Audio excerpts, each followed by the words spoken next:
What's going on, beautiful people? It is I, your flying locomotive and faster than a speeding bullet SuperCliff, coming at you live with a brand new video. And for today's majestic and fantastic video, we are back at it with some more thunder, and I am of course talking about the Immortal Thor, issue number 4. Before we dive into the world of Asgard and everything involving Marvel and Norse mythology, if you are new to the channel, then smash that like and subscribe button. That way you guys never miss out on anything that happens on this majestic channel. So what are you waiting for? Let's raise the bar and go full on Super Saiyan. Hit that subscribe button. Thus, without further ado, let's get heroic and godly with the Immortal Thor, issue number 4. So our story begins in the void of space. Tantaros, the elder god of thunder, is straight up going light speed across space and time, for he is hell-bent on destroying Thor and everything that our god of thunder stands for. From there, we pick up with Lady Sif, and thanks to Heimdall's abilities, she is seeing everything that is happening. She sees Tantaros is coming closer. However, it seems that Thor isn't going to be stubborn. He's not only preparing for a rematch, but he is in need of help. Thus, we see Loki show up on Asgard to recruit Beta Ray Bill.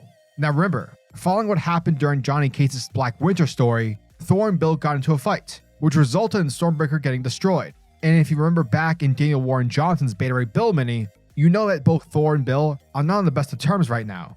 But Bill is willing to put all that aside because at the end of the day, he's a friend of Asgard.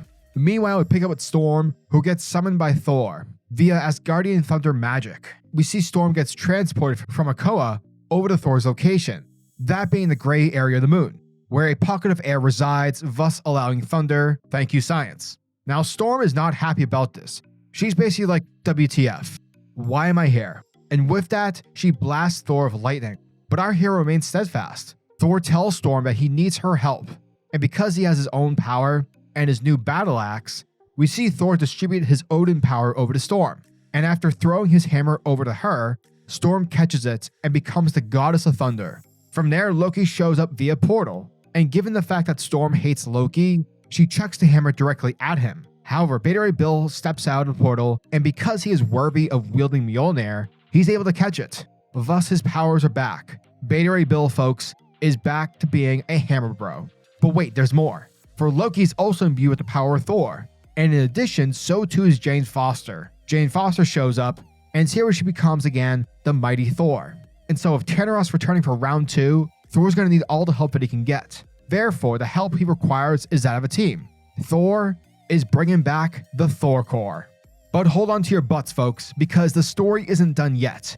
Elsewhere on Earth, we check in with Roxxon CEO Dario Dagger, aka the Minotaur. And while the villainous creature is enjoying a glass of whiskey, the evil monstrosity is looking to make a comeback, a return to form if you will. Minotaur is looking to come back on top since his defeat back in the ImmortalHulk. And that, folks, was the end of the Immortal Thor, issue number 4. And thank you guys for checking out my video, as it truly means the world to me. This issue was great. I'm a big fan of building up team narratives, but I also like the manner in which it was done. Everything felt natural, and for that, I praise AlEwing. If you read Daniel Warren Johnson's Beta Ray Bill, then the transition from that to the mini to this felt right. And of course, everything DonnyCates did back in Thor felt right as well. AlEwing is a pro when it comes to continuity, and he's also respectful towards it. He's doing it in a way where, yes, he's doing his own thing, but he always respects what came before, and for that, you gotta give the guys flowers.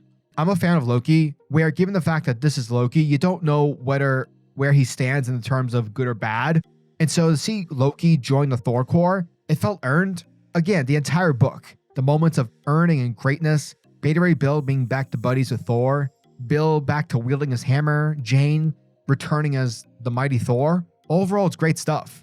And lastly, in terms of anticipation, the fact that AlEwing is bringing back villain Dario Dagger, aka Minotaur, into the fold of the story gets me really hyped up. If you read JasonAaron's Thor and AlEwing's ImmortalHulk, Minotaur's a great villain. He's basically the kingpin of corrupt corporations, and also he can turn into a freaking Minotaur, so there's that.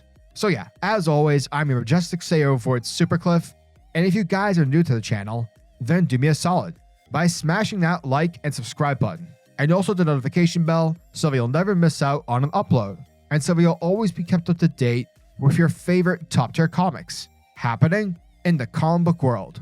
Now tell me, What are your thoughts and opinions on this issue? Are you guys excited for issue number 5? Let me know down in the comment section below. And until the next video, peace.